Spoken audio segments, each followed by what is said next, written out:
The State of the State is perhaps not the best title for the annual address the governor is tasked to give to the legislature. It's often more of an agenda setting, and as such, how successful it is depends on how much the governor and lawmakers agree on that agenda and how they work together. So with us to examine those possibilities, former Lieutenant Governor Dianne Dennis returns. It's always great when she's here. From the Waite Public Relations Company, Whitney Waite. She's got a new office in Nob Hill. Congratulations, Whitney. Good to you. Good for you. Across the table from Whitney, former U.S. Commerce Department official Jamie Estrada, and our good friend, editor-in-chief of the New Mexico Law Review, Sophie Martin. We have a Republican governor and a Democratic majority in the legislature. Certainly, how well they get along is a tricky thing to measure because the governor has individual relationships with lawmakers. And Lieutenant Governor, you feel like this speech this time was down the middle, but the response to it in the chambers itself felt a little partisan. What do you think that portends for this session, the relationship between the governor and the legislature? Well, I'm not sure I thought it was down the middle, but I did think it was a kinder, gentler delivery this time than it was before. But I thought I was in the chambers, and I thought the various applause lines were partisan. And there was really, even though I think the governor opened by saying it's a time of hope and optimism, which usually the day of the first day of the legislature is full of buzz. Sure. But the attendance seemed way down, the enthusiasm, the energy. It was cold outside, people have the flu, but it was still not the same kind of energy. Sure. And I think the agenda was a repeat agenda from years past. Things that we've tried, things that have worked, things that haven't worked. She didn't have much new to offer on the economic development front.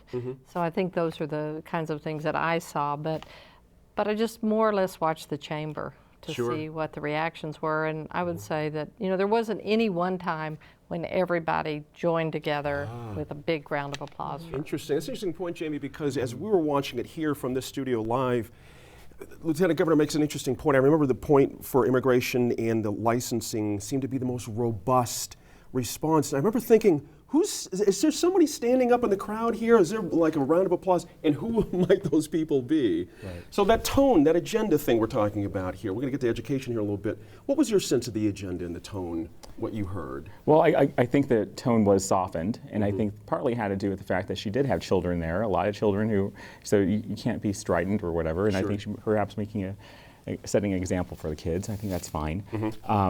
And although I would say that the lack of any new items probably influenced the way that people were going to react. So if there were less people and there wasn't as much enthusiasm inside the chamber, it probably had a lot to do with the fact that everyone sort of knew that the agenda was going to be the same as it was proposed the year before.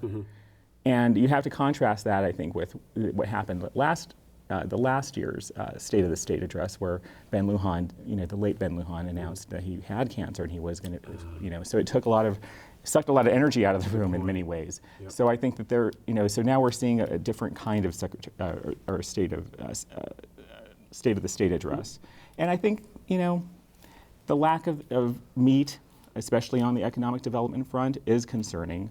And probably why people, aren't really reacting so much to it. And reaction, Whitney Waite, good to see you again. From the lawmakers' side of things, again, I'm not asking you to speak for everybody that was in that chamber. What was your sense about the reaction? It's one thing to put a tone out there; it's another thing to receive it fully. How do you think that was received?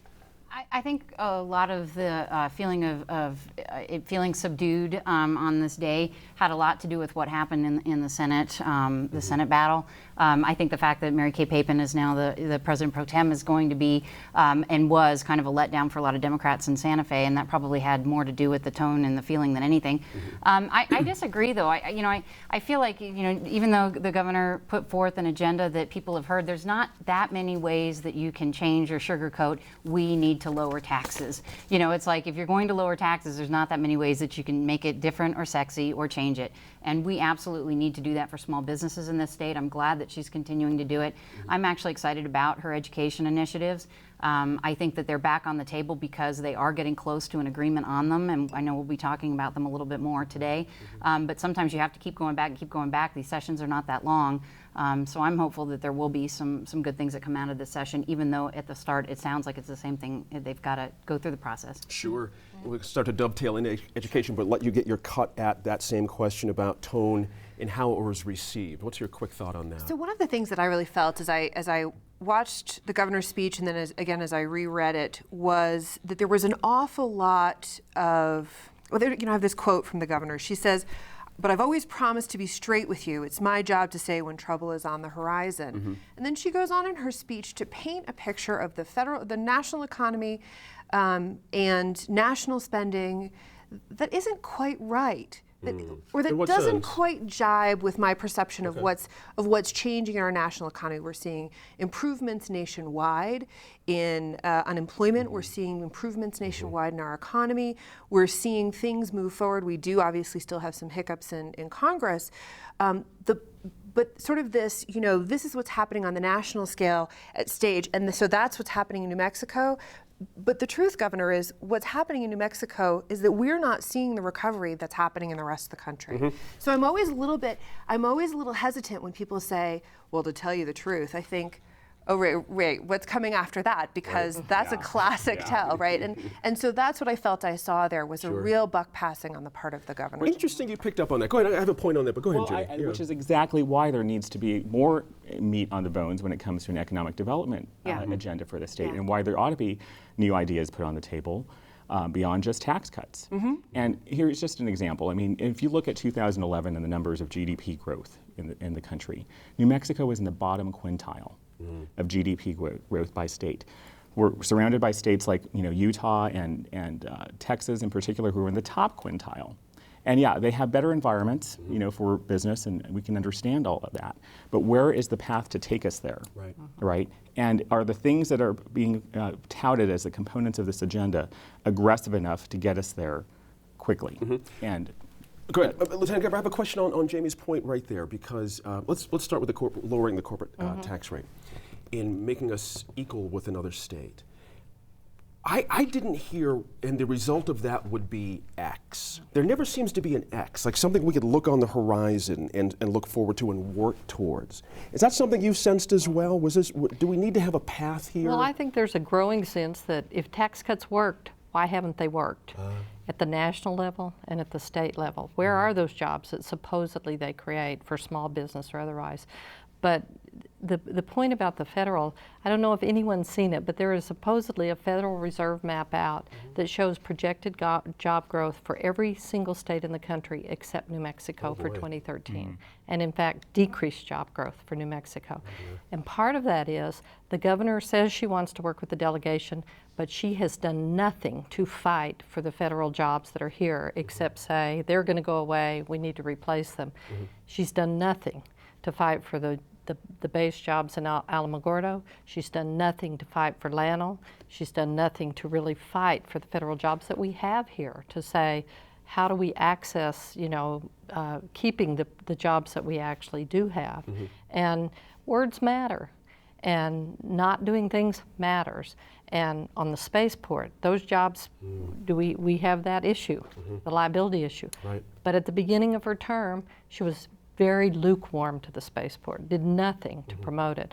People were making plans. They were going other places. Other states were coming. The film industry, words matter, capping it. We see a lot of hype about it, but on the other side of it, we get these, the film industry people saying, we need to do something different because we need to be different to keep the jobs here.